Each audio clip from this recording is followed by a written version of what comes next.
another live today. Today, I have two special guests. We're gonna be sharing a lot of goodies here today. Live with Tata Nfumbe. I have two special guests here. Let me bring him up on camera. And here we go, guys. If I'm looking that way, it's because I'm looking at the computer. We have Yaya Negarra from Seattle, and we have Tata Azariah from Alabama. And we're gonna be talking some good thing here today. We finally got a lady up here that's gonna help us with this information that we have to you. Let me before you guys talk. Let me make sure everything is going good on YouTube here in our side. Let me see here. Make sure everything is good to go. Don't forget, once again, this is brought to you by www.thespiritualalchemist.com. Luna Ray, can you hear us? Let me know if you guys could hear us. Hey, shout out Mario Rodriguez. Salam alaikum, alaikum and Sara. Here's my lovely wife, the healing priestess. She's also there. Can you guys hear us? Give me a yes or no if you guys can hear us or not. Yes, we can hear you. Here we go. So now I'm gonna let my guests introduce themselves. Let me start here with the lady. Hello. Good evening, everybody. My name is Negarra. I am based in Seattle, Washington. I am a Yaya Nganga in Palo Monte. I just celebrated 12 years of being a Yaya. I was initiated under my beloved godmother, Ty Shaw, whose society is mostly based in Atlanta. And just, happy to be here. Thank you for the invitation. I think I've been following you for maybe about almost 5 years now. So it's good to be able to talk to you in person, and of course with my god brother Azariah. So looking forward. Thank you. I'll let Mr. Azariah introduce himself. My name is Azariah Israel. I'm also a Tata Nganga, and I'm part of my godmother's house, Taisha Shaw. So Negarra is the first one that ever gave me a Apollo read. He was the one that years ago. I can't even. Wow. My first Apollo came by way of Negarra, which she introduced me to my godmother. So the rest, that's pretty much it for me.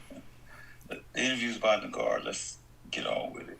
Oh, so we both are gonna go ahead and gang out Negarra today. So we're gonna give her a royal blessing.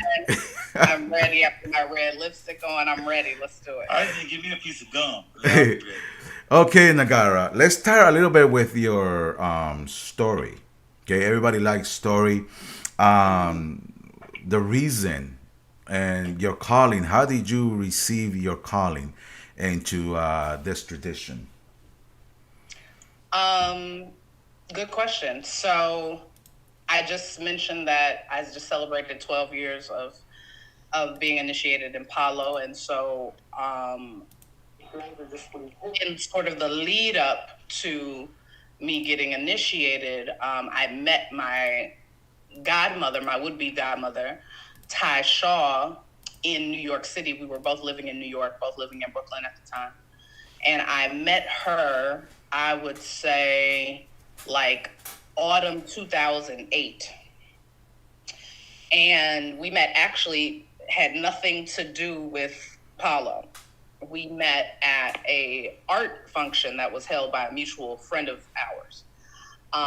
This event that was hosted by an individual named Stephen Fullwood in Harlem called Art in Harlem, and he would host any number of people at his home, and it would be a mix of artists, writers, all of that. I'm also a writer. I also work in the art world.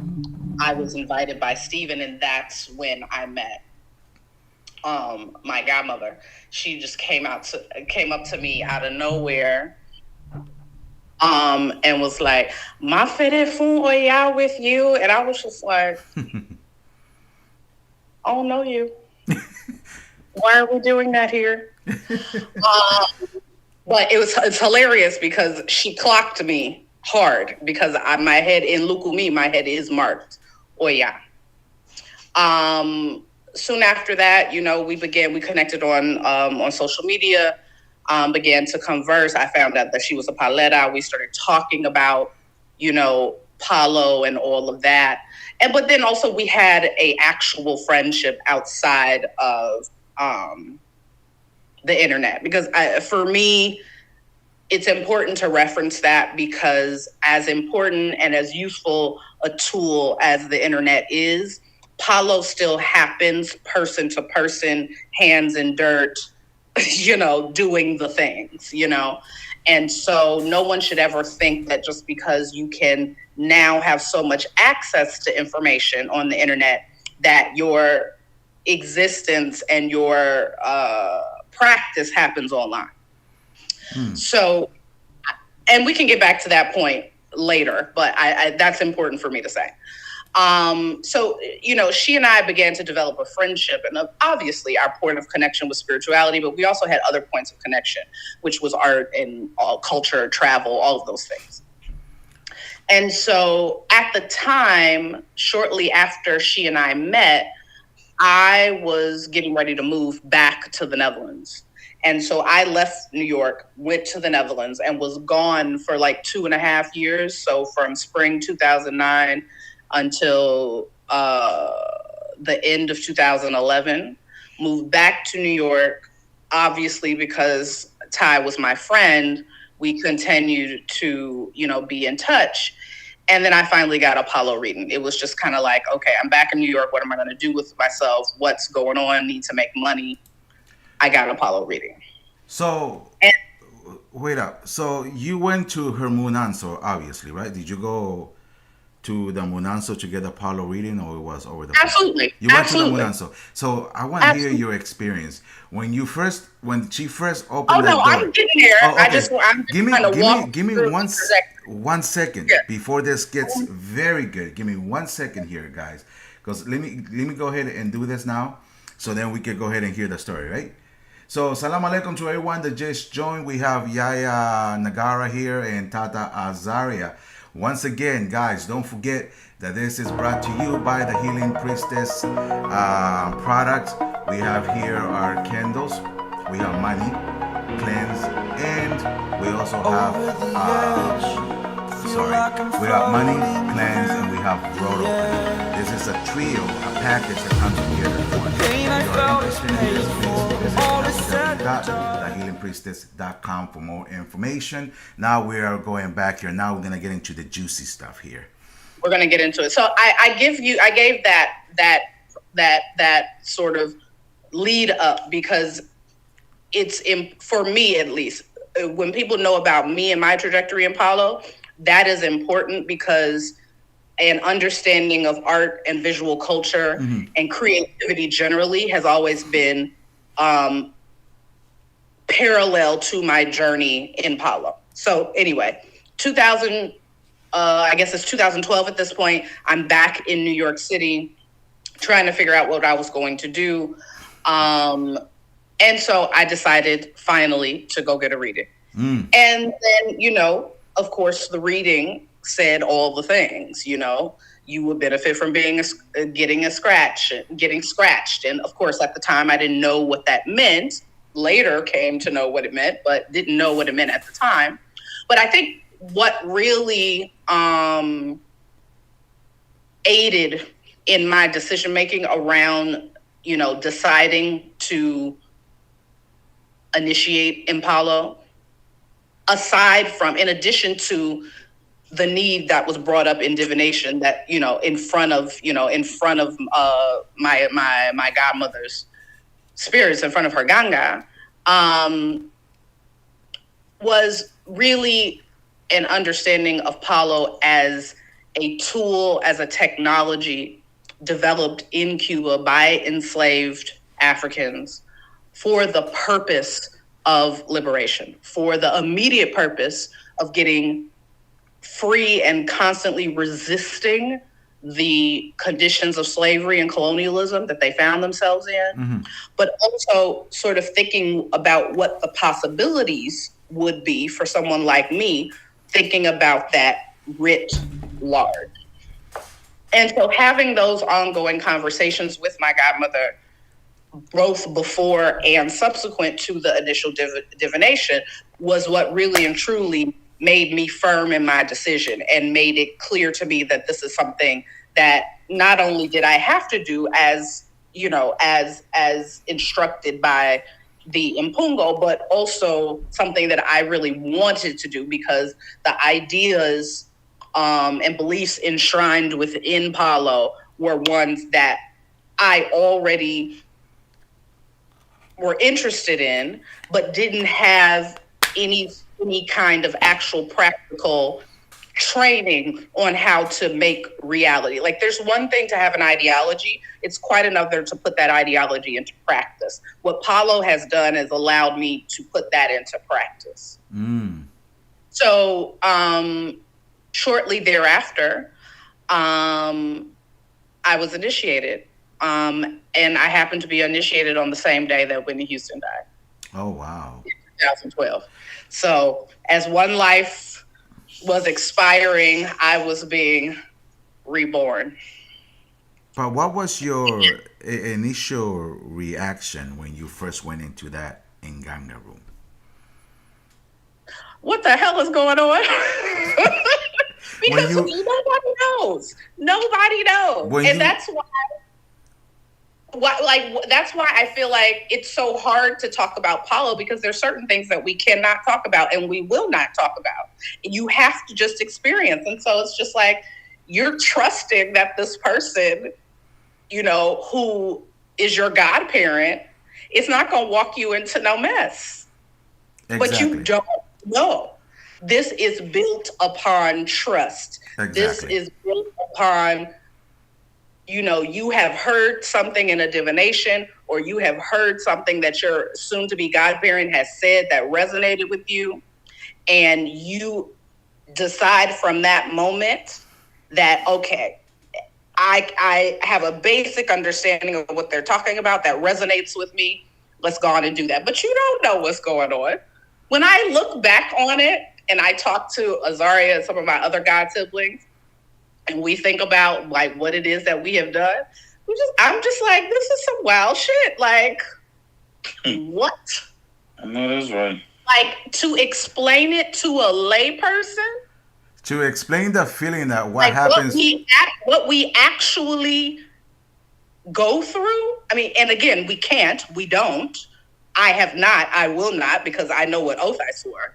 But at the same time, like, to think about it and to think about how that would sound, like, to think about how that would sound if I told my mother what I had to do. Like, and so this is what you're doing with all this good training, all this good upbringing I gave you. These are the decisions that you're out here making, really?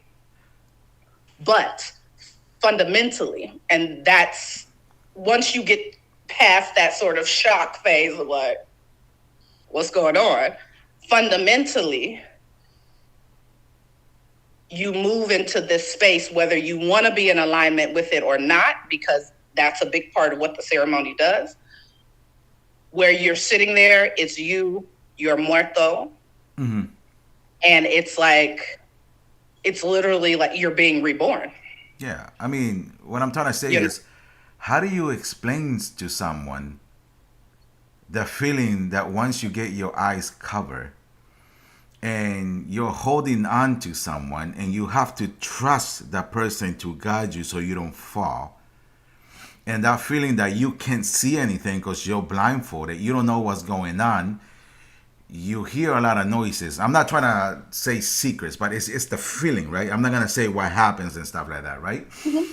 And then when everybody in the room, the lead Tata and the Yayas begin to sing, that eerie feeling that you get, like, what's going on? And they turning you around and then doing all this thing to you. And meanwhile, you're blindfolded. It's like you can't see anything other than to...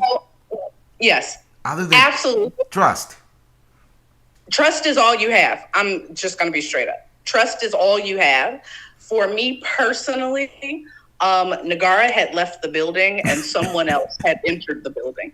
And so I didn't really remember exactly what I went through until I worked a scratch subsequent to having gone through it. And I said, oh, that's what y'all did to me. Okay. Because, yeah, it was a situation, without saying too much, it was a situation where Negarra was back here somewhere and a particular spirit was up here. And I remember certain parts of it. And thankfully I had the Tikan and the Tata Ndi that I had. And, definitely want to always give a shout out to my godmother, Tai Shaw, Cynthia and Kelly, but also want to give a huge shout out and much respect to my recently deceased godfather, my Tata Ndi, Brazo Fuerte Fortuna Mundo, Robert Mercado, who is recently deceased, because without those two, never would have made it. Yes, I didn't have the opportunity to meet Tata Rob, but I spoke to him on the phone, and he was funny guy, funny guy.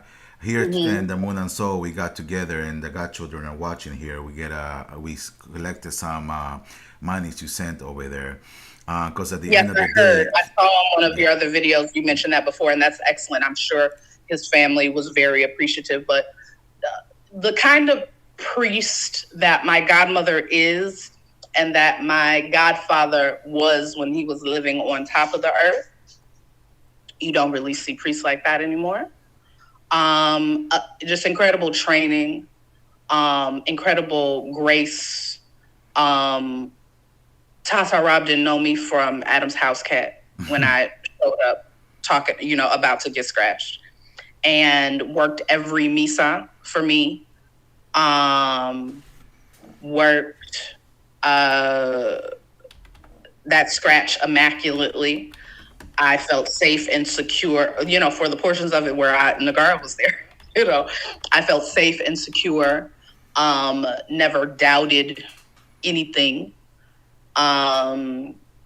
Just, yeah, I remain very fortunate because I have the godmother that I have. And I was very fortunate to have both my godmother and my Tata Ndi just care for me in a certain way, just care for me in a certain way. And there is no dollar amount, as we say in Palo, well, we say it about, un buen moana Congo vale más que sembo. For me, exactly. un buen Tata Ndi, un buena tikan vale más que sembo. Exactly. That's for me all day. It's not a discussion. It's not a debate. That's how I feel. That's what it is. Okay. But yeah, trust. Back to your point, trust. Trust. It's straight up trust. Exactly. It's straight up. And if you don't have that, you're gonna have a hard time. Good. Now let's hear, and so we could go on here. Let's go ahead and since last time we talked with Azariah, now I'm gonna put Azariah on the spot here, because Azariah always looks like he's falling asleep, but he's actually reading the comments, guys. So Azariah, talk a little bit, because last time we didn't talk about your experience, the feeling that you got when you walked into that Moon and Soul for the first time. By the way, both Negarra and Azariah are from Brahma con Brahma. So we are from the same lineage, just different houses, but we are from the same founder. Now, Azariah, in your experience, since last time we didn't get to pick on you, now I'm going to have the opportunity to do that. When you first entered that Munanso and you saw everything there, what was your immediate reaction? Well, I was standing outside on the wall in Pentiness, and I kept just like imagining in my mind, like, well, this person made it through, so I knew I could make it. But I had all these horror stories in my mind as well about, They do this, they gonna do this, they gonna do this. And I'm just sitting, I'm just standing there thinking, damn. I'm kind of like thinking, what the hell I didn't got into? So I just kept thinking about, well, if this person made it, I gotta make it. Because I see she made it. I see this guy made it. I see she made it. But Padrino was the type of jokes to be like, hey, man, don't believe he would come up to me like, hey, don't believe all the war stories, but, some of them are true. And then he'll just do that little, that Negarra, that little laugh he does. And then I'm thinking, damn, well, that really helped. So, you go in, you smell all the smoke and the singing and just crazy sounds. And like I told you before in the last live, when it was over with, I had so much energy that I had to literally just do like 60 or 7 push-ups just to kind of calm down because, it was just, the energy was very heavy. And I don't know. I just, like she said, you don't know what to expect. I had watched some YouTube videos and seen this girl on there and they was burying her alive and she was crying. I kept saying to myself, damn. I said, I hope these folks try to bury me because I'm not going to get buried. Actually, they still do that. Well, they probably do, but you just, like she said, you don't know what to expect. And then there's a part of me where was gone and I'm going through all these things and I'm kind of like there and then I'm not there. And then next thing you know, you're out of there and I'm up the stairs doing push-ups, Negarra. I mean, I trying to slow it, trying to keep it together. So I don't think if you haven't been through it, you don't know what to expect. Mm-mm. And then at my initiation, it seemed like everybody and their mama was there. It was just wall to wall. And you hear these machetes. I'm like, what the? So, it's just like, you don't know what to expect.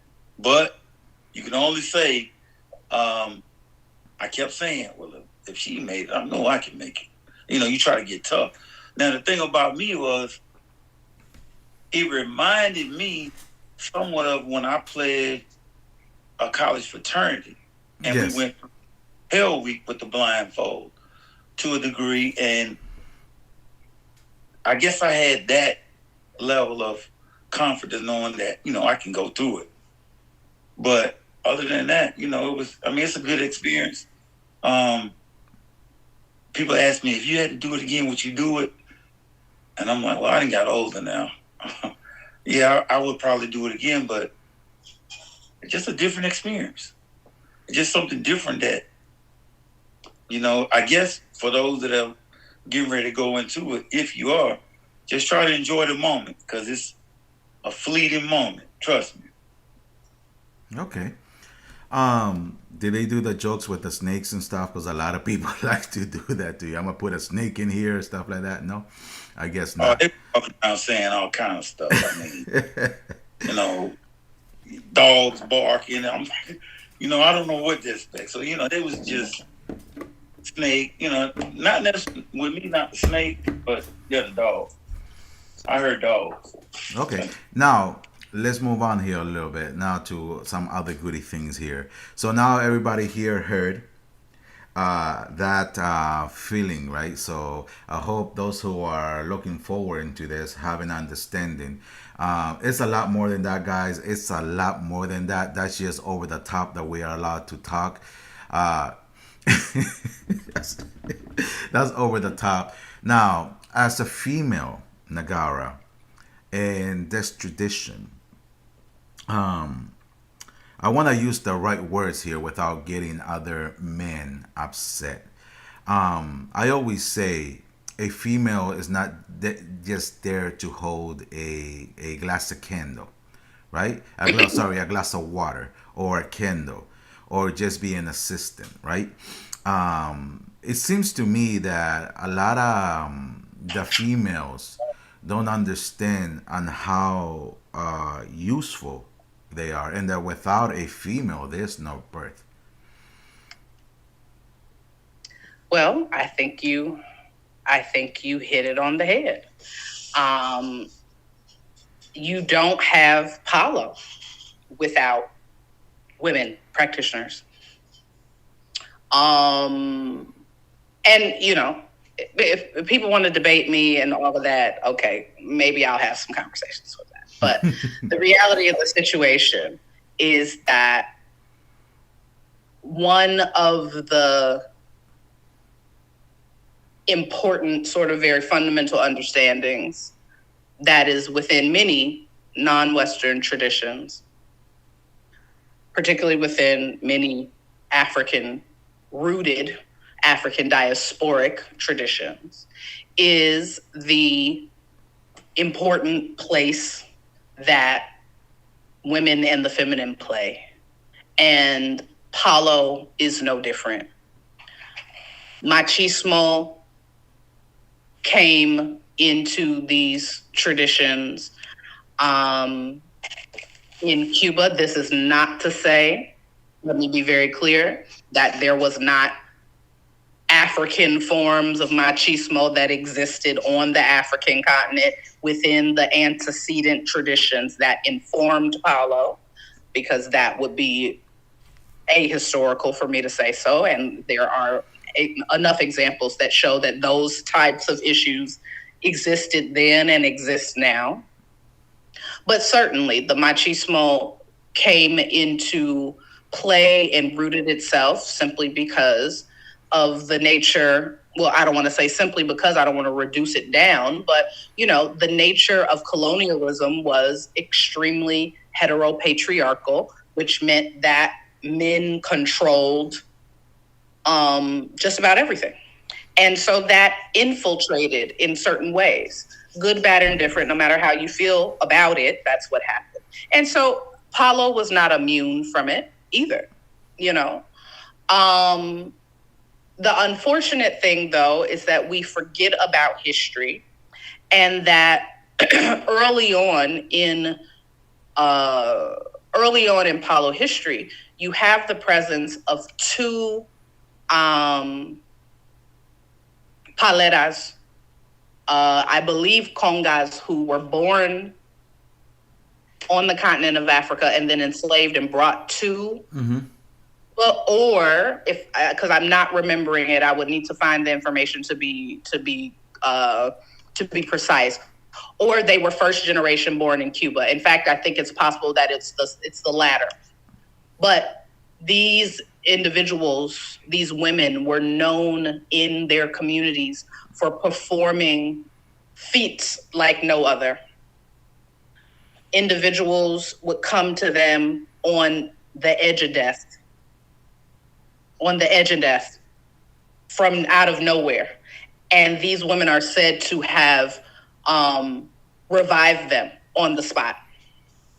And so we can't talk about Palo unless we're going to talk about women like that. We also, within Brahma Cum Brahma, have had some very prolific women in our lineage, namely Ia Carmen Sophia, who is now passed on, who was, if I remember correctly, one of the first, if not the first, Cynthia in the United States, scratched by Tata Jorge Arteaga, who came and established the lineage in the United States on the East Coast. Yes.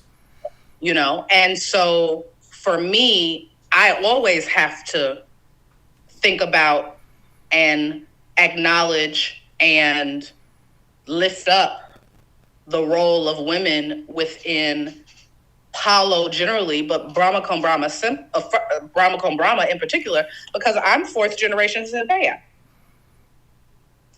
It was Ia Carmen Sophia, then her goddaughter, Cheryl, then my godmother, Ty Shaw, and then me.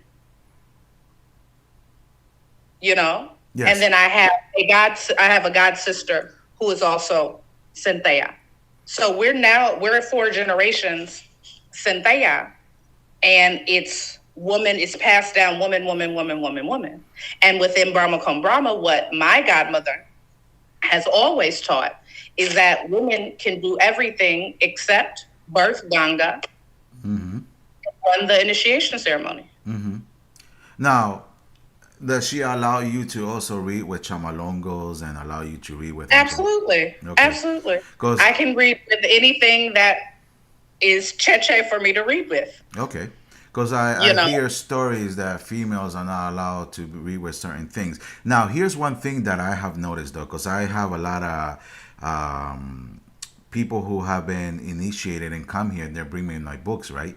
And this has also happened in Brahma con Brahma, where when we see the lineage, we see the Tata's name, the pot name, and probably if they practice Ocha Ocha, right, name, but nowhere does it give credit to the Yaya, right? And then here comes down the lineage is another Tata, down the lineage another Tata, but they don't include the Yayas, right? And yeah, we don't do that over here. I don't. I cannot speak for what people are doing elsewhere. mm-hmm, But over here in my Brahma con Brahma Munanso, mm-hmm. run by Cynthia and Kelly, the women are in there. Yes, so in mine, because now when I started that, my wife's name is right there. I'm like, you have to give credit to your godmother because your godmother also was there. She was part of that birth, and without her name, you're nothing. Without her being there, you're nothing. You have no ceremonies. So I think that females should be more put down in the registry of the books because I've seen a lot of books and a lot of times the yayas are not there. It's just Tata so and so. Yeah, no, you have a very good point, and I'm proud to say that that was never even an issue that needed to be discussed. Yeah. Because from the moment that I was scratched, and I have the immense pleasure of being my godmother's eldest godchild, from the moment I was scratched, there were, including my godmother, there were 3 women present at my scratch. Mm-hmm. 3 women present at my scratch. So yes. Oh, And so for me, it's clear. It's not even a debate, to be quite honest. Yes. It's clear.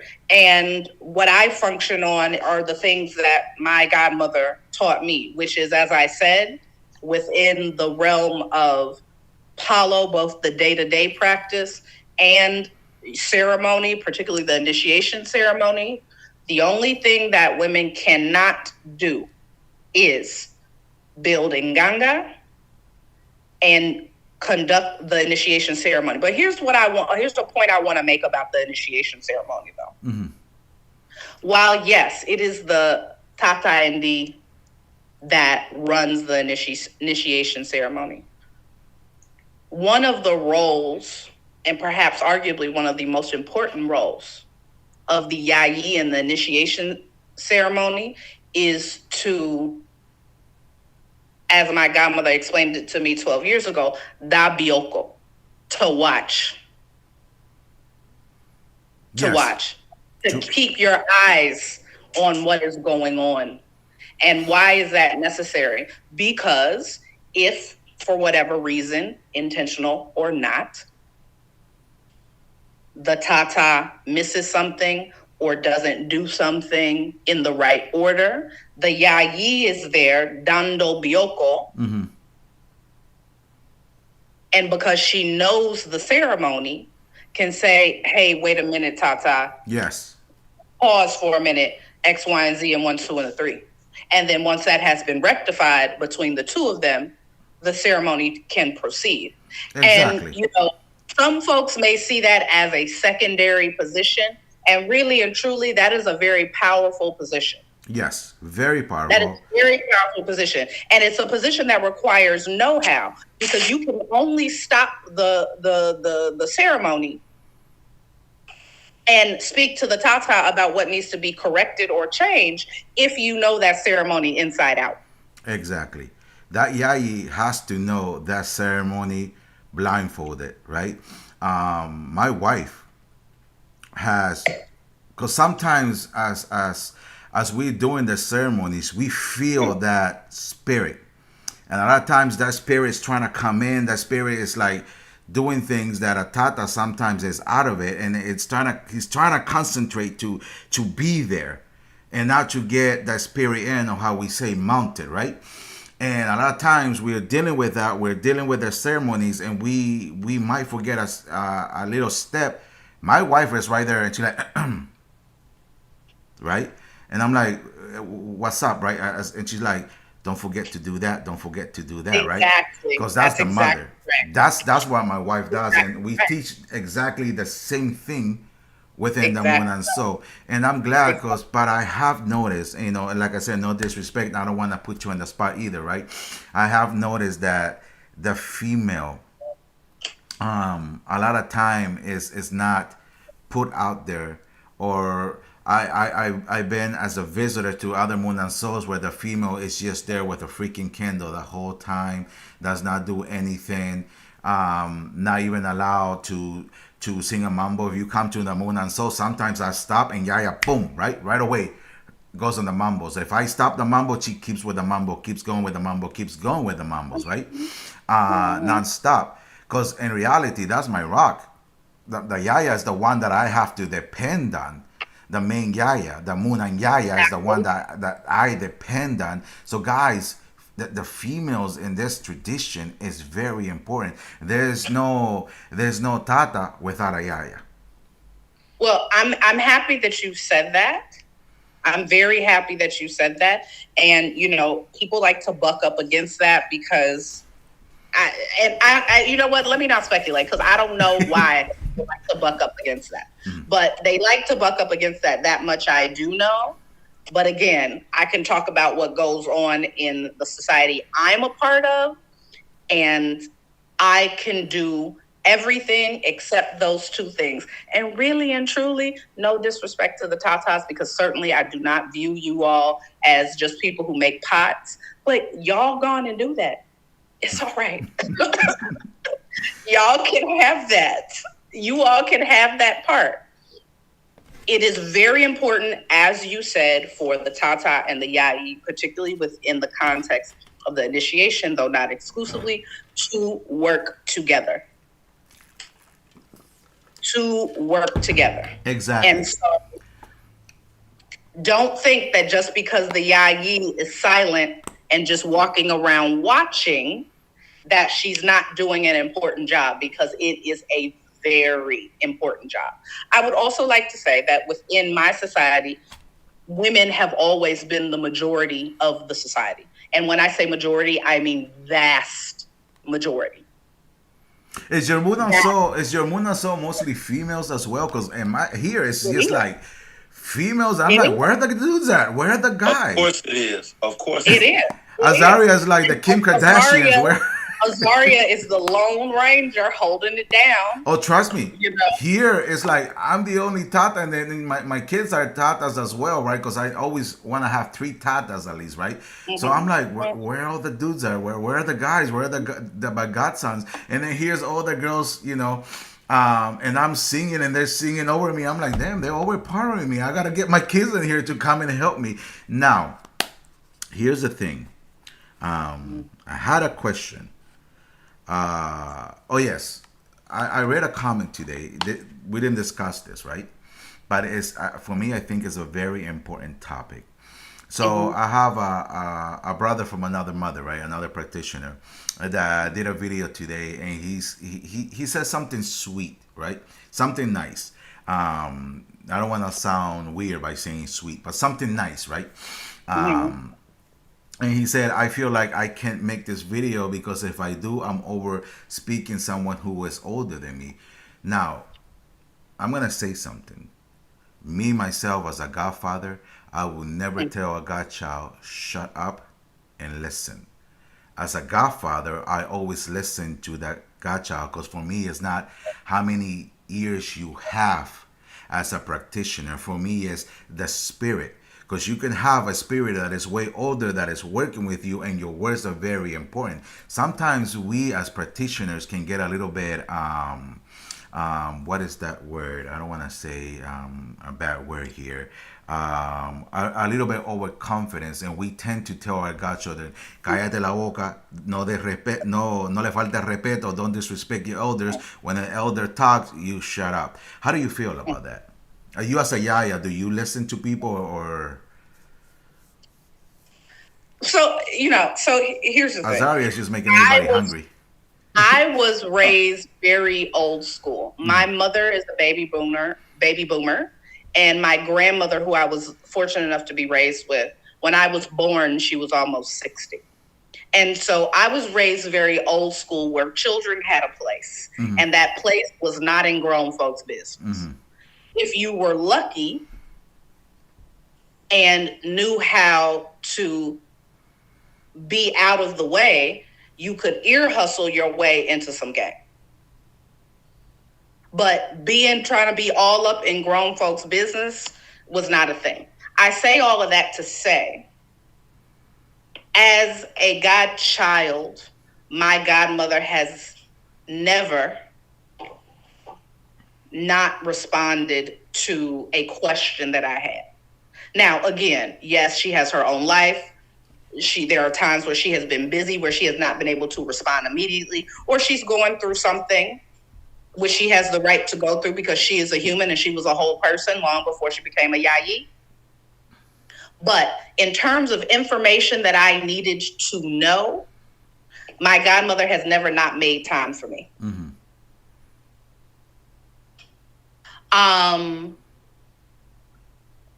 My relationship to my godmother is in some ways different than some of my god siblings' relationship to my godmother, because we are age peers, mm-hmm. Generationally, and also we were friends before I got scratched. Okay. So the dynamic is slightly different, but again, because I was raised how I was raised, it was never hard for me to slip back and forth between friend when it was appropriate for me to be a friend, and then godchild when I needed to be a godchild. So when we are in ceremony, I'm godchild. I'm godchild. Mm-hmm. Outside of the ceremony, there's a need for me to always gauge the situation to see, what role or what combination of which role, 60% godchild, 40% friend, that I need to be. But that's specific to my situation with my godmother. I say all that to say, again, I've never had an issue getting information out of my godmother. Okay. Never had an issue getting information out of my godmother. Now, I do think as a godparent, there needs to be early on established a protocol of how you are going to work with your godchildren, mm-hmm. what your interaction with your godchildren is going to be. I now have godchildren. When they came into my house, one of the first things that I told him is, now that you are not only saying that you want to be in my house, but my spirits has co-signed on it, while we will maintain an energy of fraternity and sorority, as in we will maintain a friendship energy, I'm no longer your friend. Let's be clear. And here's why. Your friends can't do for you what it is that you're asking me to do. And for that reason, because anyone who is being a godparent understands what it means to take on a person with all of their shit. You understand that because your godparent took you on with all of your shit. I came to my godmother in war. Mm-hmm. I came to my godmother in war. With a lot of problems. You see what I'm saying? Yes. And now, how about those? And now, years later, because, and again, very specific to the kind of relationship that she and I have, but because I'm clear on my role as her godchild and what that requires from me and the level of deference and respect, mm-hmm. when I need to play that role, I play that role. Now, with most of my godchildren, with the exception of maybe one or two, we weren't friends really before. Okay. Many of them were my clients. We started following each other on social media. They ended up getting readings for one reason or another, and it came up in the reading X, Y, and Z, 1, 2, and the 3. That most, more or less they needed to get scratched. But I made that statement very clearly because I wanted them to understand the seriousness of what they were getting themselves into. Mm-hmm. The level of responsibility that it's going to require on their part and on my part. And so that's why I said that. And you could contact any of them and they will tell you. I put it in the email. I said, I'm not your friend. So, Negarra, let me ask you a question. Mm-hmm. Well, could you give, I guess, the guidelines to what a godparent is? Because, and the reason why I'm asking you, because Carlos, I think me and you had this conversation last week. Mm-hmm. A lot of people come to these spiritual houses looking for a parent. You better talk about it. Yep. A real parent. And I think that is probably one of the reasons why they, they're the situation gets twisted up. They feel a certain way about this, or like you saying, maybe you don't respond in time. Because me, I had a mother, so I understand what it is to have a mother, and I had a good relationship with my mother. And when I came to Madrina, I was looking for a spiritual leader, which is my spiritual mother in the religion. I was not looking for a parent. And I think that, and it's a good thing you said this, Negarra, that you really go into detail of explaining to them what it is, because I think a lot of people, that's why I'm kind of like, the God children, it's okay, but I got kids now that I'm trying to raise and deal with. I'm not looking for no more children in that fashion. Yeah. No, you bring up an important point, and it's something you and I have talked about. Inevitably, when you take on godchildren, you are entering the role of either a maternal or a paternal figure. True. That's inevitable. I have yet to figure out how to avoid that. It's inevitable. However, well, actually, before I get to the however, also, because of the potency across almost all areas of life that Paulo is able to impact,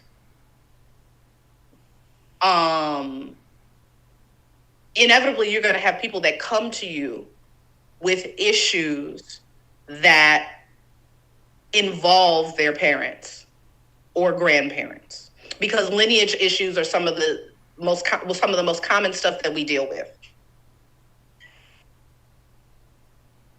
Inevitably, you're going to have at least one, if not a handful, of individuals who have issues that they're trying to navigate in their day-to-day lives that come from their parents. And so this is why I say being looked at as a mother or a father is inevitable. Because if you are a halfway decent person treating your godchildren with some level of care and respect, that kind of energy is going to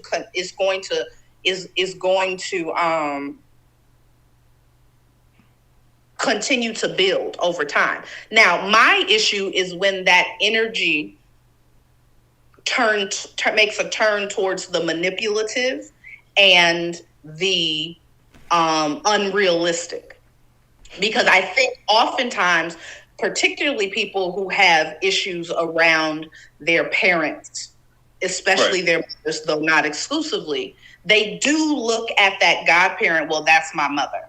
The problem with that is that outside of Paulo, that's not your mother. Exactly. That man did not birth you.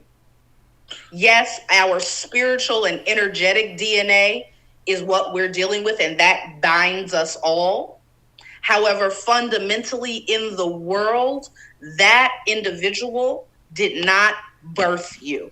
Right, and I think it's selfish. And what ends up happening is that the individual who has the challenges with their parents end up placing all of this expectation. That's what I was about to say. On the godparent, and that can be a problem if the godparent does not have firm boundaries. Right, because you. And this is why, for me personally, I made it clear to my godchildren, we about to enter this situation clear, very clear, both of us. I'm not your friend. I'm your madrina. And I'm your madrina because I can do X, Y, and Z and 1, 2, and the 3 for you, and your little friends can't. Mm-hmm. Well, because you're not really considered the godparent. When you try to bring all of that to them, you know, the mommy or the daddy issue, and you bring that to your godparent, you got to understand that they may or may have children, and they got their own life.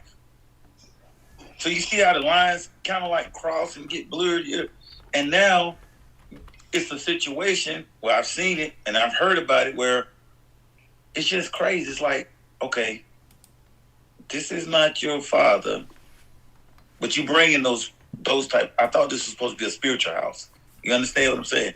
But you're bringing other things to this, not even considering that this godfather or this godmother, they got their own life. And not only that, they start competing with their god brothers and their god sister to see who for love, right? And my madrina here, my madrina there, so to try to make some jealousy with the others. I mean, it's tough. I mean, we do play the role of like Mama Bear and Papa Bear, right? When it's in the Munanzo and when they have issues, we try to help them, protect them. But I think the godchildren, and no disrespect to anybody here in the live, please don't misunderstand me, need to also realize that we have a private life. Exactly. And that we're not going to be there. Oh, did you get hurt? Did you get a boo-boo or whatever? Or just because you broke up with your boyfriend and we're going to be hearing that. Right. You're absolutely right, Carlos. And I think we as the godparent have to do our best to avoid getting a God complex, because at which point you get to a certain age in Paulo and you realize what this Paulo could do, it's really easy to let your head get big, you know, and think that you can be this, you know, I'm the best brujo of X, Y, Z, 1, 2, and 3. And so that we have to check. We also have to have boundaries. Exactly. I personally am boundary queen. My godchildren know this. There are certain topics that they will come to me with, and I will simply tell them, I'm not discussing that.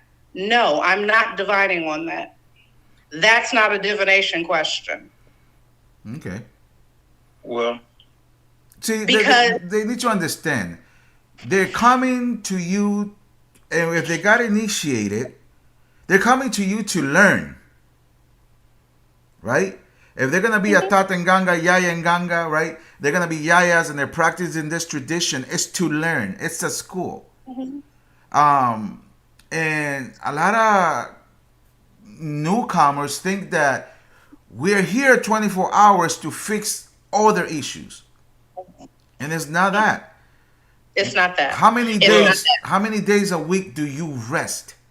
And how many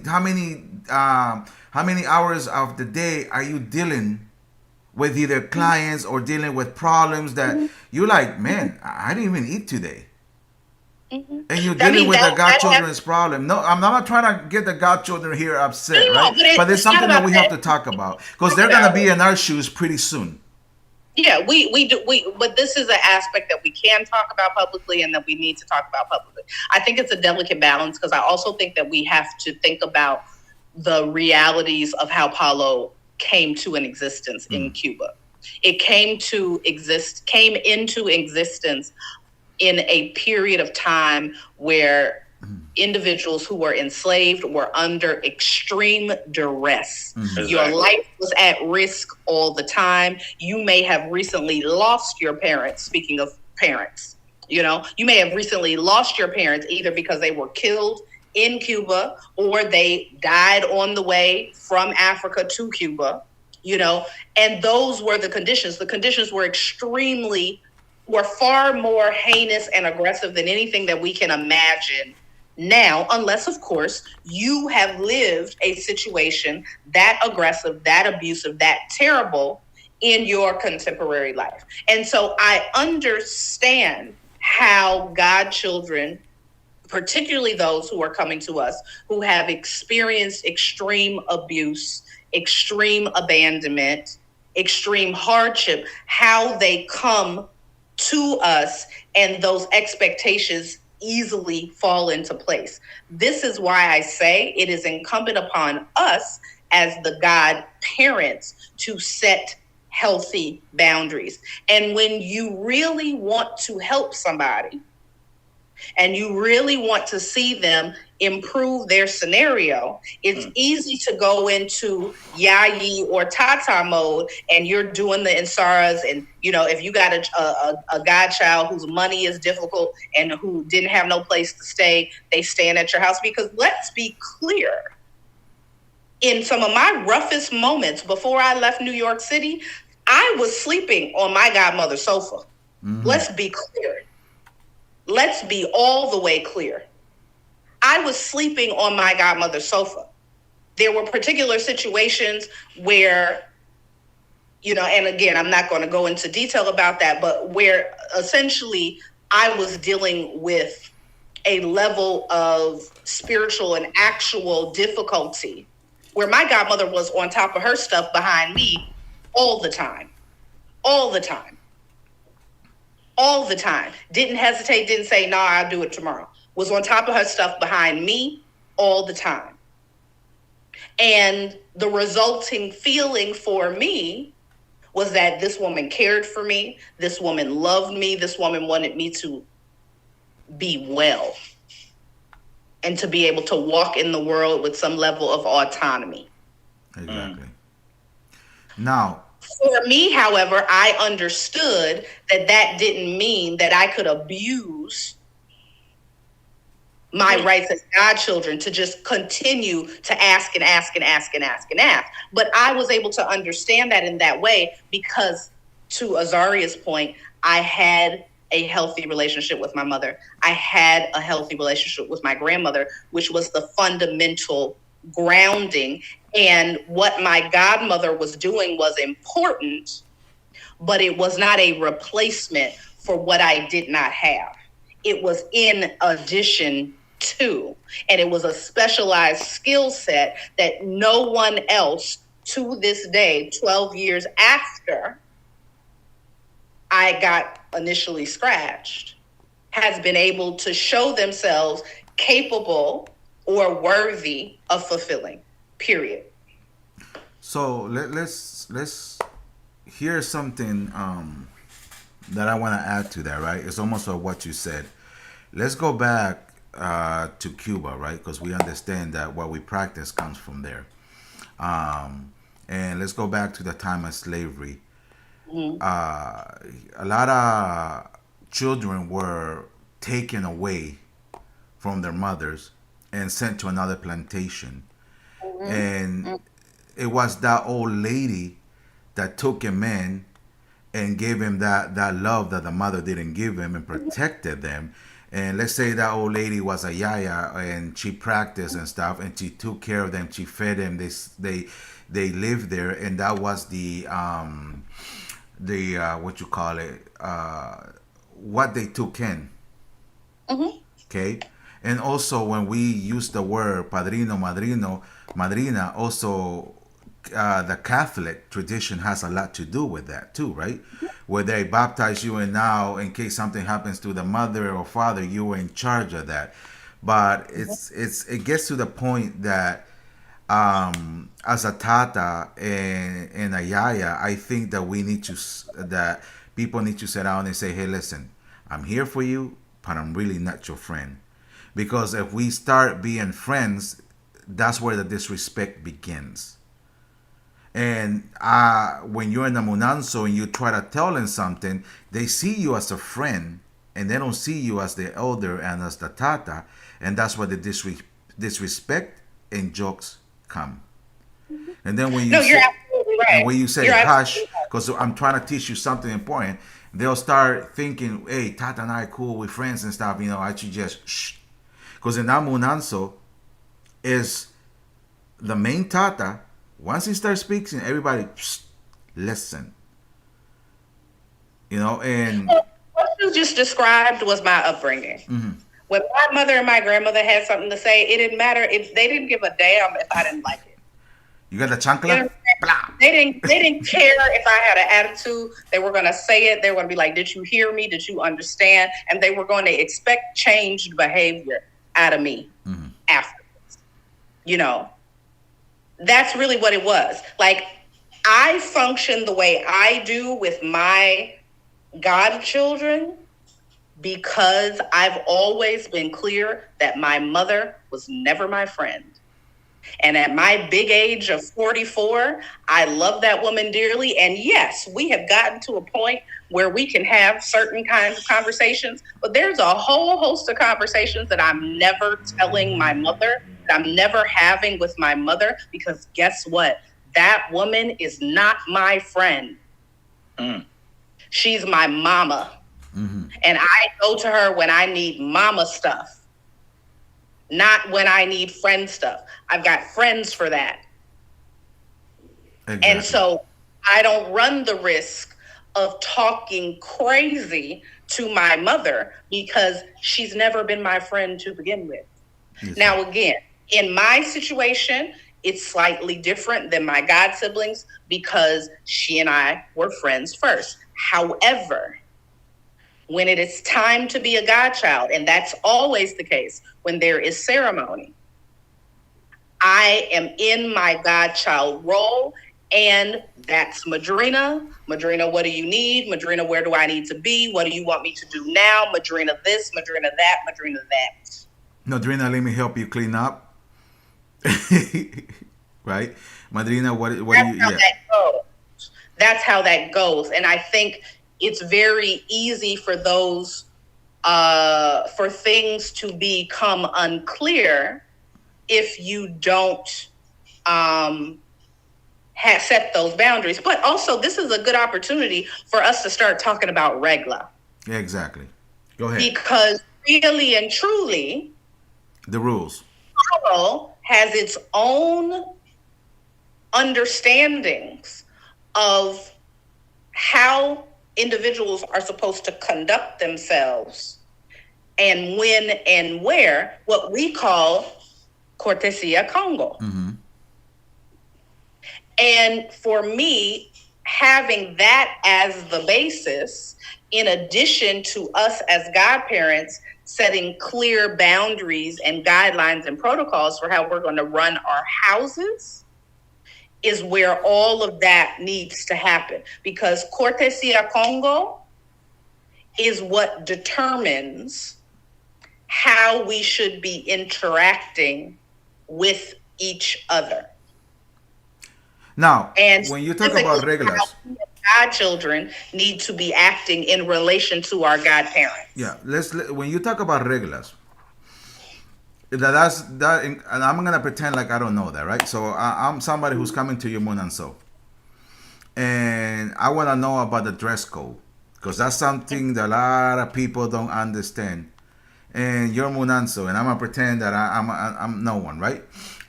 What is your rules for the dress code?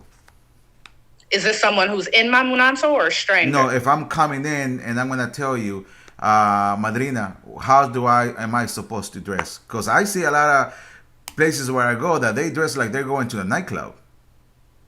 Oh, absolutely not. With chichis showing cleavage and looking with a lot of makeup and perfume. It's like no. Let's talk about that a little bit here.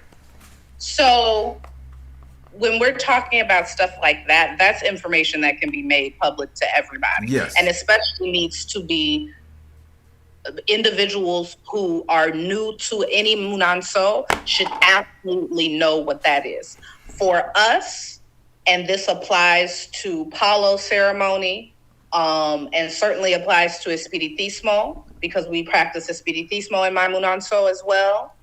If you are coming to attend a misa, white head tie, white t-shirt. You wouldn't have nothing like what I have on. You would need to have a regular t-shirt, you know, a white skirt, and underneath the white skirt, some leggings or something opaque, maybe the old school bombachos, if that's what you do, to make sure that nothing can be seen. But it needs to be a white skirt that comes down at least below the knees. And then and you need to have a head tie. That is the Misa attire. Now, obviously, we have all seen elders coming to the Misas who bend and stretch the rules a little bit. They're elders. They can do that. But you're still going to see them. You're going to see the women in a skirt, and you're going to see the men in white pants, white tops, with a white hat on their heads. Now, within the Palo ceremony, it's similar. It doesn't have to be all white for at least what we do. For the Yayis and the Tatas, it doesn't have to be in all white. Typically in Palo, you're doing some heavy duty work. You're dealing with animals. You're dealing with herbs.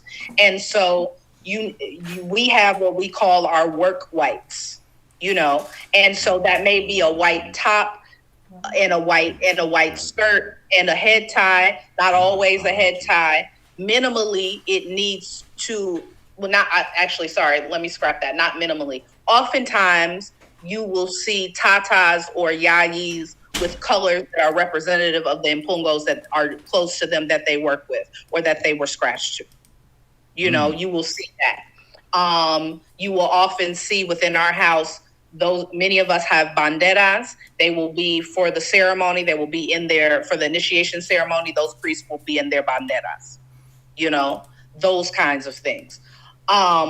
But for any newcomer, what I'm telling them is they need to be in modest whites, no cleavage, nothing see-through, nothing short nor tight. Exactly. That's what it is. I have heard of those situations where you have folks who are in white, but it looks like they are going to the club and to the after spot. And I just, I don't know about that. That's not that's not what happens in Ty Shaw's Munan So. That's not what's going on over there. Go ahead, Azariah. Help me out with a question here. I'm doing something. Like that. No, I'm joking. But Negarra, so in our Munan So, we wear the colors. I'm gonna have on khaki pants. And roll them up, maybe a white shirt, maybe a red shirt. It just, for males, I'm sure you're not talking about the males. You're talking more for the females. And my godmother she tells me, don't come in here with no skirt without the leggings or what's the leggings or bombachos or, whatever. Don't come in here like you going to no club, like you trying to show somebody something. And you know what? And there's a reason for that. I'm glad that you jogged my memory just now. There's a reason for that. Why? Because there's always an opportunity for the muerto or for something else to come down. And let's say you are a woman and you're one of your main spirits is male. Oh, yeah. And you in the misa or you in the Palo function and you got your sexy bra on, no t-shirt on, properly covering, you got some sexy panties on, you don't have no bombachos, and then that's the kind of spirit that like to take his shirt off. What you gonna do then? Everybody just gonna see your business for the whole time that the spirit is down? No, absolutely not. Hey, Yaya. Hi, salam alaikum. Hi, everyone. Got you on the internet, girl. You got me motivated. Of course, my dogs are barking. That's okay. Good. Yeah, join us. But yeah, it's just like you have to know the space that you're in and understand that protocol is always happening, and you need to come correct. Because yes, it's about respecting the rules of your Munanso. It's also about respecting the spirits. Exactly. My dogs are going crazy. Hold on. But it's pretty much almost like I've been in ceremony with you. Same dress code. Pretty much the same thing. Exactly. Matter of fact, identical. Exactly. Are there any questions? I asked my wife to join, so there will be two females in here, and I'm just coming in for support. Yeah, right. he need. You I'm not gonna ask her to tell her story because I'm gonna save that for some juicy stuff later on, right? But also to give two what you call it, opinions from two yayas here, okay? I got a question though. Yeah, go ahead. Before y'all start.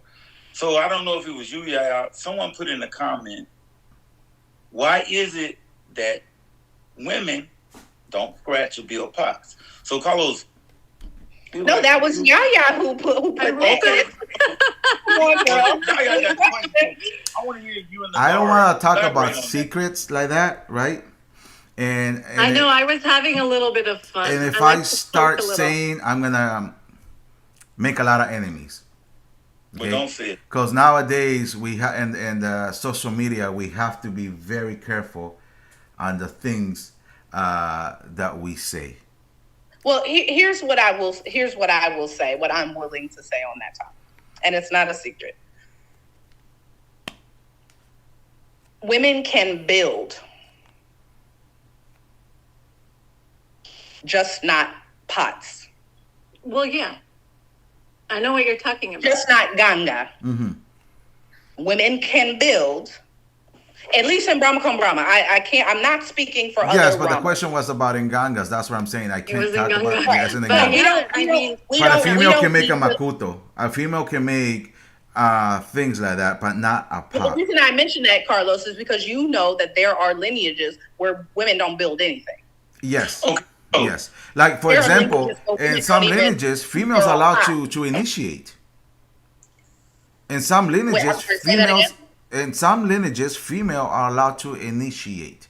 To do the actual Nkimba. Yes, ma'am. Okay, interesting. In Okay. some lineages, females I've not are heard that. allowed to do some kimbas. But I don't want to say things out there because then they'll say like Tata Nfumbe. You know how social media is. No, I understand. Right. I understand. Yeah, we can leave it at that, but I wanted to make that distinction because within Brahma Kom Brahma, and I think Brahma Kom Brahma is unique in that, Yes. there really are truly only two things that women are barred from doing.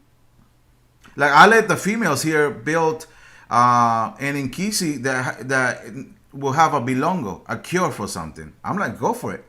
If you want to build a some of makuto, that wine.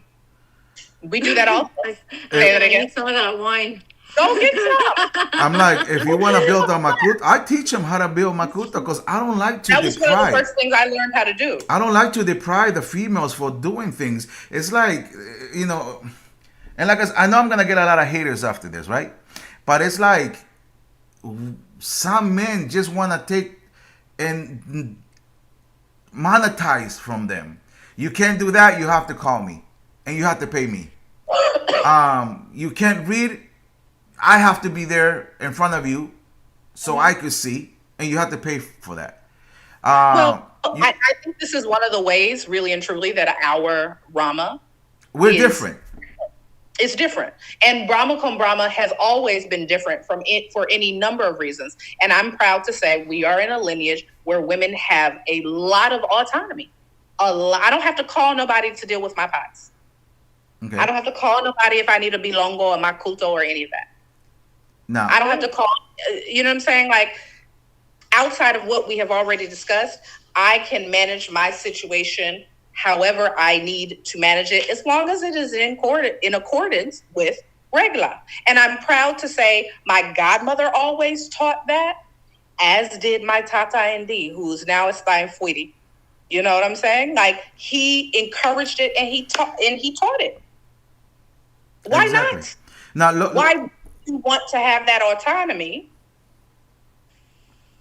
in your own, especially if you have a Munan soul, especially if you have godchildren? And the majority of my godchildren are women. I've got 2 men and the rest are women. Well, ask Yaya, the majority We here. have a lot of females too. Azariah, And it's funny, I think that- Azariah calls me, I'm doing something. That's because y'all females are witches.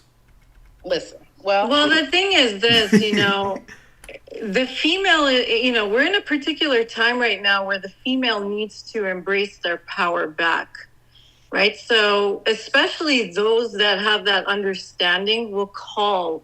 Somehow you will manifest that and it'll come your way. And females need the support of other females to give them the strength to keep pushing forward. So even though Brahma cum Brahma may be predominantly female, which it seems like, but it's also a progressive nature that we're in right now, that process that we're in. And I think it bears noting that there are individuals like you, Yaya, and Tata Carlos, and my godmother in particular, who are pushing that forward. It bears noting because it's not by happenstance that my godmother, who has, listen, it's easily over 20 people she has scratched. And the vast majority of them are women. It's no surprise that now that I have godchildren, the majority of my godchildren are women. It's no surprise that the majority of you all's godchildren are women. For me, it's a clear trajectory, but also a very clear statement that the Mpungo and these dead people are making about who is needed in this tradition right now. Exactly. I'm smiling because I have probably about 200 godchildren, and I'll tell you that probably 170 of them are female. So imagine. Wow. So there you have. It's the same. It's the same. Even though we come from the same Munanso, but the branch splits, right? Mm-hmm. But if I ask Yaya, because Yaya was doing something else, you didn't hear about the dress code. If I ask Yaya, could you tell them about our dress code? She'll probably say, "Well, let her say it." I'll say it. The way that I started was, the first Munanso that I was in, she didn't really care if you wore pants or not, right? But then when I went into the second house, where I got adopted, basically what happened was it was like a straight rule of you have to wear a long dress or a long skirt, and underneath you have to have either leggings or some type of biker shorts. And then you have to make sure that you're wearing a top that is completely covered. You're not allowed to wear a lot of makeup. You're not allowed to wear any perfume because of the essences that come off. And that was like a really good structure to be on. So I took that knowledge and I brought it into the house. Anytime there's an Nkimba, everybody knows, the females especially, know that they should be dressing appropriately. If they're not, I will literally ask them to step out. And that's it. That's how it should be. This is not a place of showing off and exciting the man in the room. That's not how it should be. There has to be seriousness. Even in Nkimba, you have to be serious so you don't make any mistakes, that you don't get pulled to the side and your mind is somewhere else. You have to be focused. Right. Another thing during Nkimba is that the Yaya and the Tata should have the ability to be in a very neutral space. You should not be connected emotionally to the person that you are doing the initiation to. Right? I can't see comments at all, so I don't know if anyone it says anything. You see initiation sales males only, 50% off LL. We need more tatas. So we should put we do. Yeah, I actually put that energy out the other day. I was like, we really need to have more men in the house. I'm not gonna lie, we do. But unfortunately, and I don't say unfortunately in a bad way, but the female is who's drawn to this house. But going back to that initiation step, just real quick, you should not be emotionally invested that day in your godchild and what they're feeling, because if you are rebirthing that person should not be born with a particular energy, because you're trying to remove that negativity they're coming in with. So your mindset has to be strong. You need to be in a neutral position. You cannot be angry prior to an initiation. You should not be getting into an argument with anyone prior to initiation, because everything in initiation is energy. Everything. So it takes a lot, it takes a lot of work. It's a lot of energy.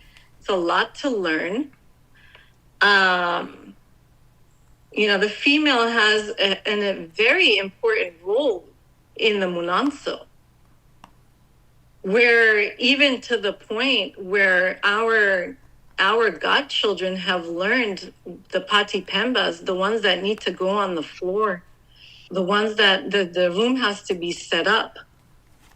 We need to know all of that. How to set up the sticks, how to set up the parts on the floor. Everything. You need to know what comes out of the pot. You need to know what comes out of the pot for an Ngeo ceremony. You need to know what comes out of the pot when it comes to Tata and Yaya ceremony. Mm-hmm. You need to know all of those things, because it's not the same thing, right? Right. No, absolutely right. Different mambos, different things that we do. So these are all the things also, like, just what you're saying is echoing memories of what my godmother has taught me. Like, absolutely. Like, you have to know there's a level of specialized knowledge. Things are different depending on what's happening. And, I think what you're speaking to, and you haven't yet said it, but what you're speaking to is the level of discipline, quite frankly. Absolutely. Well, both of us are Capricorns, so we have that discipline. You're a Capricorn. Oh, we're both Capricorns and Yaya. Right. Oh, yeah, you're both centellas, right? So, we right here, Yaya. Serious.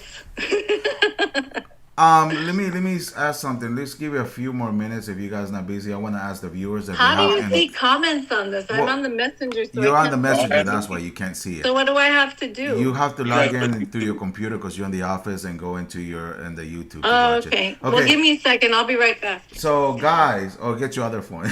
Guys, ladies, if you have any questions for Negarra, you have any questions that has to do with things with ladies, let's take the last minute opportunity here to help the females answer some questions.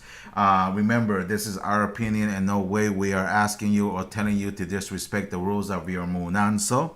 You have to talk to your godparents. But if you have any questions or concerns, please, there are two ladies here.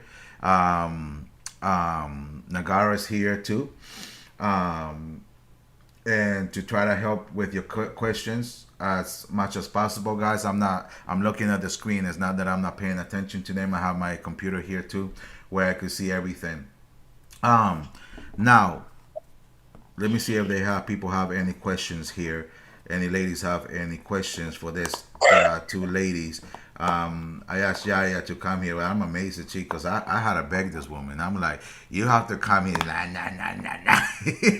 But I guess Negarra was the energy for her to come here too. Yeah, right? Two other ladies. Right, two centellas. Centellas like probably pulling her right in here. Someone keeps asking, what was your experience with your Nganga? I'm going to tell you mine. So I remember when I got mine. How do you forget, right? The energy is very strong. It depends how it was built. It depends what the tratados were. So each pot is always going to be different. Every single pot for me was different. I remember when it came out of Kunalumbo, the feeling that I had. It felt like an electricity going through my body, over my crown. I remember at night when I went to sleep, how it was like calling me. And I felt the Nfumbe walking around. I felt the energy all throughout. And it was a very intense feeling. And each pot has its own feeling. Each pot is made differently, right? So nothing is the same. And every pot will have its own walk. But I remember that. And I remember that went on for a good 3 weeks. I mean, it was strong. And, it was just like, we're ready. But I remember when I got my pot, it was a period I was actually in a very serious war.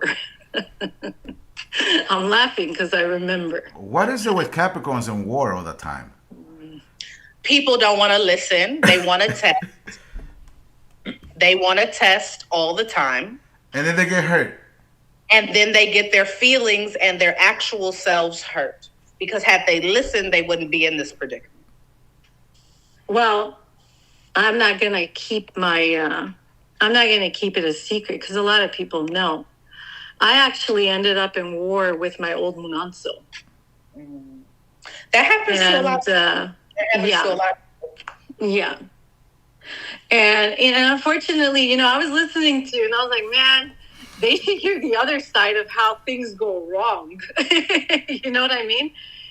Sounds like you had a very pleasant experience, and that's a very rare thing, and I try my best to keep a pleasant experience in this house, just because of the things that I've been through. But on my end, it was very negative. My experience was very negative. Although it was necessary, although I was led to this path, I had an extremely wonderful relationship with my first godmother. And then I ended up meeting a couple of tatas, became friends with them. And when my godmother couldn't continue teaching because she had just had a baby, I had to leave because I was eager to learn. I wanted to be in that Munanso like every day, And I left, and she didn't take too well to it. And she actually threatened me. There's no lie. She threatened me, and I just kept my peace. I just walked away. And then when I joined the other house, I was literally practicing almost every single day. I was at my tata's house like every day, literally. And I used to drive 2.5 hours to get there. Well, that's the way you learn. And then, things went south, and we ended up in war. Now, I'm gonna not being disrespectful. I'm gonna change the conversation here about. We spoke, Negarra, on the phone. We had a conversation, and you're like, "This is my day off," and I'm like, "Oh hell no, we don't have no day offs." And about clients and working 24 hours and people expecting us to be there at all types of hours, right?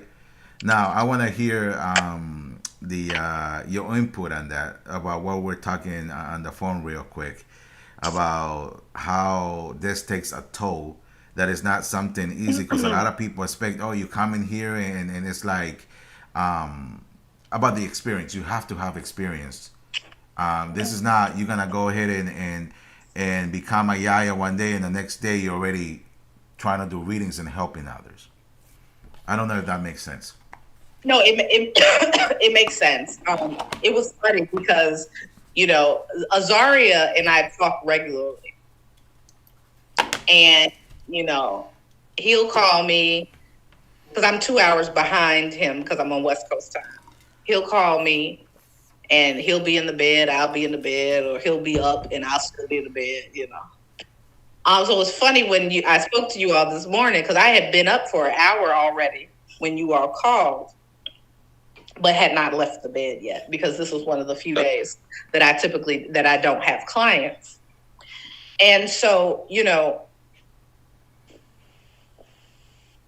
Palo is a lot of things.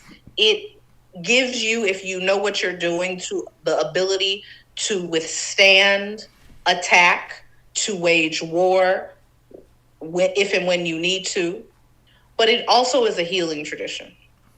And it is important for me, especially, that I dig into Palo and treat it as a healing tradition so that I can use the lessons and the instructions that it has for healing on myself. The work that we do as paleros, as yayas and tatas, is energetic work. Without saying too much, having Ganga makes that easier in certain ways. And if you have a ganga, you know what I mean. When you don't have a ganga, you are the ganga, and the toll is taken on you personally, you physically. And so it was impressed upon me very early on by my godmother, but also by personal experience, that I had to if I wanted to be a good paleta, I had to take care of myself mentally, physically, and of course, spiritually. And so rest is paramount. Eating well and exercise are paramount. Making sure that you are up to snuff with your doctor's appointments and all of those things is paramount. Making sure that you are not taking on too much on a day-to-day basis, particularly if you see clients and you have godchildren, is paramount. I realized early on when my business, because I have a business, I have a spiritual business. Like you guys, I have a spiritual business. I see clients, I do divinations, I do services, that kind of thing. That I could not take on more than 3 clients a day. Because there was a period of time where I was doing 4 or 5 and sometimes 6 a day, and it was untenable. It was untenable. I could not do it. I had to stop that. That I cannot do any more than 3 clients a day. And I have to build in days where I do not do any client work, where I have to do work for me. And not just works in Saras, but really connecting to my impungo, connecting to my muerto, making medicines for myself and actually taking the medicines. Because otherwise you put yourself at risk for an increasing level of frailty. And if you're not careful, and God forbid you find yourself in some kind, on the receiving end on some kind of attack, that frailty will be exposed and taken advantage of. And then that is how your so-called enemies get a leg up on you. But also, enemies aside, war aside, you need to be in a state of health, mind, body, and spirit that is, in my opinion, has to be of a certain level for you to operate how you operate. Yeah, don't be eating no McDonald's like me. Go on. You snitched on yourself, Azariah. Negarra, It's so many. I done got now, so many. now Azariah speaks.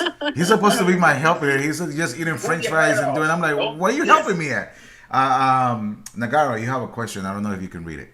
The question particularly for you. What is symbolic about being a woman in Palo? Is it the uterus? What if you're a woman who can't birth literal children? Are you still a woman in Palo? So, I mean, what if we are talking in terms of biology? If you are born with a uterus and ovaries and all of that, you are considered female. Becoming a woman is something that is a kind of socialization. Woman has for years been synonymous with an adult female. That is the word that is associated with that. And so, you will hear people talk about it in that way. Being a woman in Palo is, as we have discussed, there are duties and responsibilities that are specific to being a woman in terms of how we conduct ourselves, in terms of what our roles are. It's not about necessarily being more important than men or males in this tradition, as it is being clear on what our role is and how we should exercise that. What I will say is that I think oftentimes questions of gender politics come up because of how things historically have been. Tata Carlos mentioned a very important point, which is the level of machismo that has historically been a part of Palo, but also other African diasporic traditions. And what I said earlier, and I don't know if you heard that, is that while yes, I'm aware of that machismo, I myself cannot honestly talk about any machismo that I personally have experienced because I am in a Munanso that is led by a woman, and my Tata and D did not place any restrictions on me, on my godmother in terms of what I could learn. The basics are what we have shared earlier, that women can do anything within Palo. The only two things that are the formal exceptions to that are building Ganga and doing the Nkimba, the initiation ceremony. and But and in killing four-legged animal.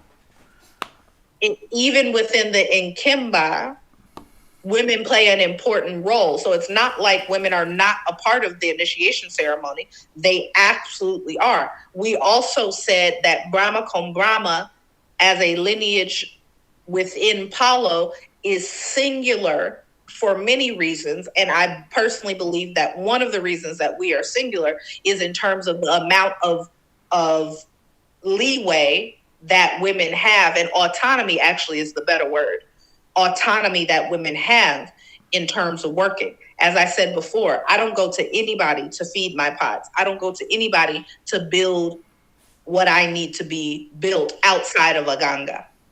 I can build those things myself. Now, do I believe in working with Tatas to build certain things, even if I can build it myself?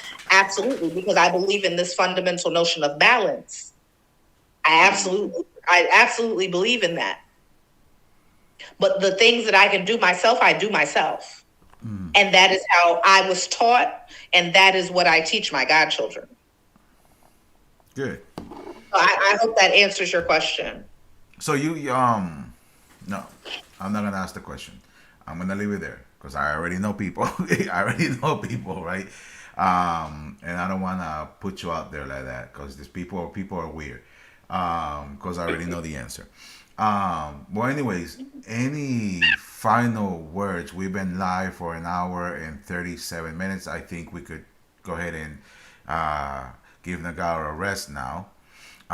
Maybe next time we could get Azariah to talk a little bit more here, because right? Or Well, maybe wait. First of all, let me just slow you down. he I talks. already did an interview with you. I'm here to support her. The interview is really about Negarra, right? But you don't listen. If y'all are good on time, I'm good on time. I'm happy to answer a few more questions if there are questions. If you all have questions, I'd love to talk with Yaya about whatever she wants to. I want to hear Yaya. I'm good. What about me? Well, you know what? If you don't mind, Carlos, I would like to answer the question that Yaya also answered in terms of her experience with her Ganga, Okay. if that's okay. Yeah, go ahead. Yeah, go for it. Because I think it's important, because another thing that I have heard is how women aren't supposed to receive Ganga until a certain age, which I think is freaking ridiculous. Until after the cycle is passed. Not here. Not in It's almost Brahma. like until you're useless Right. and old. Yeah, like I You said, imagine it. because I think it's. Look, I know I'm gonna get eaten alive by this, but I think it's just keeping control and depending on a that's man, exactly what it is. right? That's exactly what it is. And what people do in their ramas is their business. Yes, And we're not changing anything. What we're talking if about is our rama, our munanso. choose to adhere to that, that's their business. The four of us are in Brahma cum Brahma, and this is what happens within Brahma cum Brahma. You know, having Ganga in your house is wild as hell. It's wild as hell. It is wild. It is a wild, ride. It is a never ending. There's always something. And when I say it's always something, it doesn't I'm not talking about something negative, but you have to understand Nganga is a live thing. And the energy of the Nganga and your energy are constantly interacting. And so while I didn't have anything weird per se that was happening, there was a level of intensity that was a constant, I would say, probably for the first 3 to 6 months. Now it's more manageable because I understood how I need to interact with them and how I need to relate to them. It also depends on the impungos that you have brought into your house, because to Yaya's point, every ganga is different. No two gangas are the same, even if they are, of the same impungo. No two gangas are the same.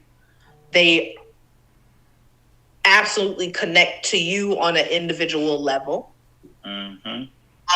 And you've got to get to know them. They've got to get to know you. And you all have to get to a point where you can touch and agree. Yes. And let me just add to that. Oh, he speaks again. Who? Oh.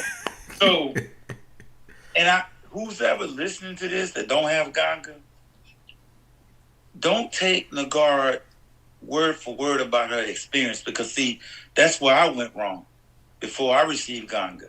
I always thought, I heard the horror stories, and I mentioned it last time. Oh, you're going to experience. Everybody's experience, and to Yaya's point too, is going to be different. So if you're looking for what went on with Negarra, Yaya, Carlos, or me, that's probably not going to be your experience. Yours will probably be unique in itself. And then you'll be able to share that. And I think that's where probably, I was the first one to admit it, I was probably going wrong. Because I'm thinking, I'm going to see something standing at the end of my bed. So anytime I'm trying to look or cover up, trying to see, and that was not the case. No, you was just getting choked. Yeah, I was just getting choked and jumped into it. So, but, and listen, this couch right here that I'm laid back on, I was just like this when it grabbed me. And my daughter was sitting there watching TV. So no one had never told me, hey, I got grabbed. They just say something to be standing at your bed or waking you up, telling me I need this, and if you don't, I'm not going to make you sleep. So I never had that experience. And you probably, hopefully you won't have the experience I had where something kind of grabbed you and so, but my whole point of saying is this: you have to receive it and don't have no expectations. Mm-hmm. Just ride with it. And if I've said this before, if it's built correctly and if it's right, you're gonna know it's there. Exactly. Well, I'll say something. Every person has what we call an Insila Congo. Exactly. And that pot has to be built according to your Insila Congo. If it's not built to your energy, then what's going to happen? It's going to work against you.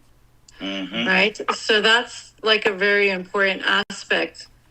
Some people just have to get used to that energy, their true energy, to know who they are, right? In order for them to understand what tool they have, because in essence, an Nganga is a tool, right?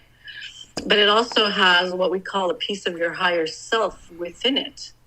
So that higher self is also training you to become who you're supposed to become. Mm-hmm. So, when it comes to, obtaining a pot, it is extremely important that the person that is building the pot reads you, understands you. You should spend time with the Tata that is building your pot, because that is the person who is also connecting his energy in the pot. Okay. Right? So if you are having weird feelings about the person that's building a pot, well, guess what? That's the creator's hands in your pot, which also can manipulate your energy if you are not, cheche ba cheche with them. Mm. Did I say too much? I don't know. But I will say that it is very important that the pots are built um, in respect to what your Nsila Congo is. This is an extremely important aspect to the pot, right? And also your spirituality. And then, of course, it's time to train the Nfumbe within, because it's kind of like, okay, I'm born. What do I do now? And you have to train it. You have to work with it. But that's all I will say. Oh well, let me see. I guess that's it. Any final words? Any final what you call it, suggestions for those who are trying to start their spiritual path? I know we talked about a lot of things, and it's just the ice breaking. Okay, introducing you guys the ice breaking. Negarra is in Seattle. In Seattle, 2 hours, man. That's lucky you. um, It's any getting last like bedtime for me. yeah? Any last words for? Let's give Azariah a chance here. Azariah, any last words for you since you talked a lot? Nah, I'm good. I think Azariah is chilling.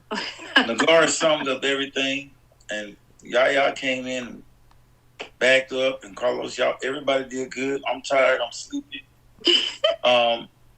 So everybody, from me, have a good night.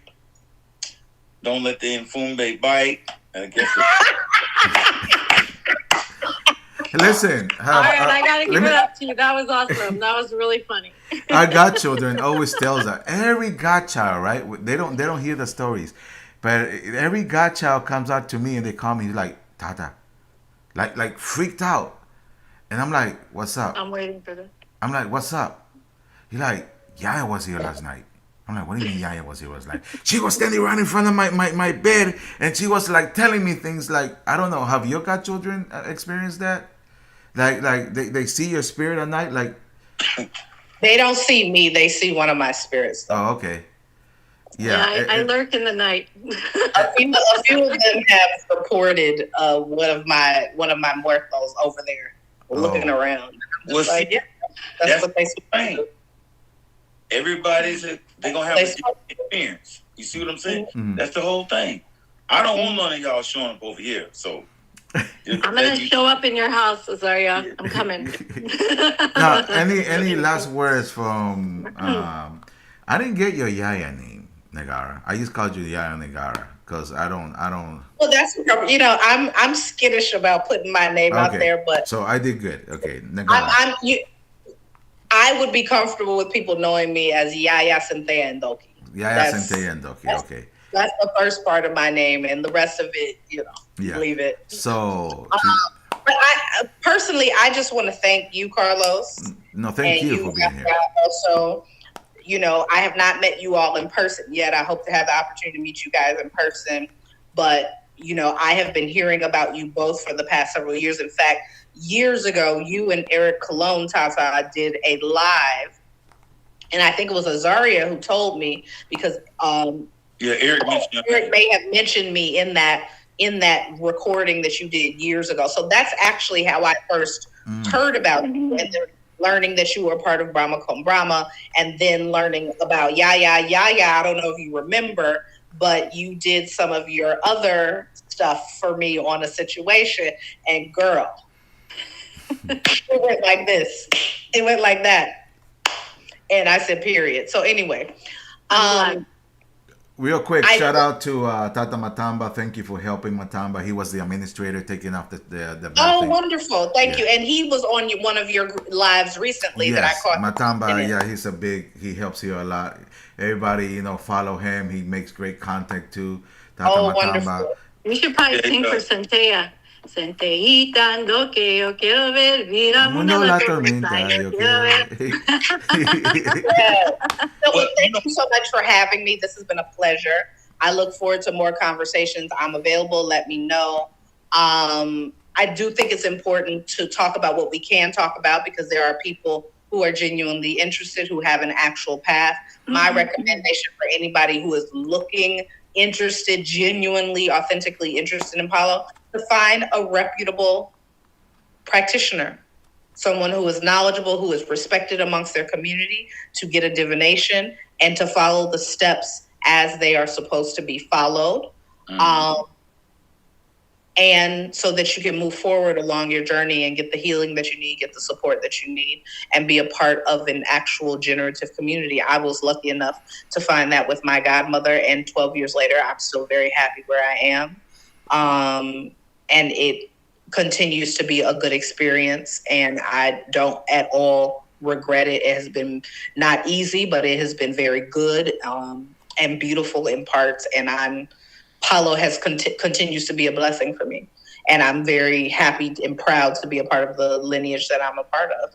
It has brought Azariah into my life, Tata Carlos, Yaya into my life. And so it is a blessing for me, and I'm happy to share when and where it makes sense. So thank you for having me. No, thank you. And now, of course, I'm gonna give my wife. You're welcome. Cállate, loco, man. I'm gonna give my wife the opportunity to. Look, guys. I've been begging my wife. You need to come alive. You need to come alive. People are like requesting. I'm laying in bed, and all of a sudden they're like, "You gotta go. You gotta go." I'm like, "Oh, where do I have to go?" So I went into his room, and he's like, "Do you want to go live?" I'm like, "Oh, yeah, we're talking to each other. Okay, fine, I'll come on." It's just good when you have females, because there are not many females out there. There's always men giving information. There's a few females, but it's not constantly females where, it's better to hear from another female and give their energy to feel. But anyways, Yaya, any last words in your side about people who are trying to not really say yes, yes, yes. Any last words for those who are trying to start this spiritual path? I need do. more yayas. I do. Like we need more yayas. Every time I speak to a client, even though they're Quenda in the past, I always tell them, I may not be right for you. Somebody else might be right for you. Because the energy is very important. Mm-hmm. First and foremost, you also have to know who you're allowing into your house, what their Insila Congo is, what their personality will be like. You also have to vibe with them, because you're going to be dealing with them for years, unless you're just doing a ceremony to, let them go into another practice, which is usually with the Orishas, right? But I think that it's very, very important that your energy in your conversation is fluid and comfortable. If you're feeling off, that's not the right person for you, whether it's the Tata, Yaya, or the initiate. I have, personally had to let down people who have been like, no, I want to be in your house. I want to be in your house. But energetically was not feeling it, because it's just really important to be on the same page. I was listening to you guys, obviously was watching the whole live, and you were talking about the separation between godparent and parental obligations or that title, right? And I go through that a lot. And you're right. No matter what way you look at it, there's going to be some level of a connection where you feel like you are parenting, even if it's someone that's like nearly the same age as you or even older than you, because they're going through something emotional that is actually not an elevated state, right? So you're trying to help them navigate through that so they can go into their elevation. And so it's hard. A lot of times, I deal with things that are like really not my business, but somehow I've got myself into it because the call came and I had to now help the person navigate through whatever issue they're going through. but yes, there always has to be that understanding that we do have our own separate lives. We do have our own obligations. I have two children that I take care of, so it's a lot, beyond beyond being a godparent. We get those text messages in the middle of the night. It happens more often than right? But again, going back, it's really important to connect with your future godparent, and you have to feel a level of trust, and you should ask your questions. I always say, if I don't have the answer, give me a little bit of time, and if I can come up with that information, I'll be happy to give it to you. Because Carlos and I speak to each other all the time. We exchange notes on our thoughts. Him and I are wonderful at debating with one another. We'll debate each other until one drops and nobody does. So you can only imagine how far that's going to go. But, we're very opinionated and we have our own ideology. But in the end, we come together and we have a happy medium. And that's what I'm saying. Like, we may not have all the answers at the moment. We're not an encyclopedia, but give it time. But you should be able to try to answer a question that comes your way. That's kind of it. All right, guys. I guess that's it. I'd like to thank our guest today, Tata Azariah, that spoke a lot, that didn't let me speak. Also like to, he spoke the whole video. I also like to anytime to thank our also special guest, Negarra. Hope we can make some more content here for creators. If they want to reach you out, is Instagram okay? Yeah, Instagram is okay. On Instagram, I'm Sarah A. Kadumu. On Instagram, I'm also on Facebook. And from there you have all the other links and all the other things that are there. Yes. So once again, for all of you that joined us tonight, thank you. And before you guys go, don't forget that starting next week, we're going to have 50% off on initiations, guys only. Plus the other 50%, Jay Ortiz will pay for it. Okay, he said it here. Jay Ortiz will pay for the other 50%. So remember, if you want to get that voucher, hit up Jay Ortiz and he got you. Promo code J Ortiz. Jay, you better get it together, Jay. Thank you, Tata Matamba, for your help. Thank everybody for being here. Luna Ray, Kensambia Locutare, Negarra, Kensambia Locutare con mucho más Simene. Tondele, Tata, Yaya. Great info. Azariah put this together. Azariah asked her to be here, and here she is, right? So another sister, Brahma con Brahma. Thank you guys, and y'all have a blessed night. Kensambia Locutara con mucho más Simene. Thank you. Take care. Bye bye. Good night. Okay. Bye. See y'all soon. Don't let the fight. Don't let the Nfumbe bite. Now he talks. Now he talks. The whole thing. He's eating French fries. He's eating French fries. Don't let the Nfumbe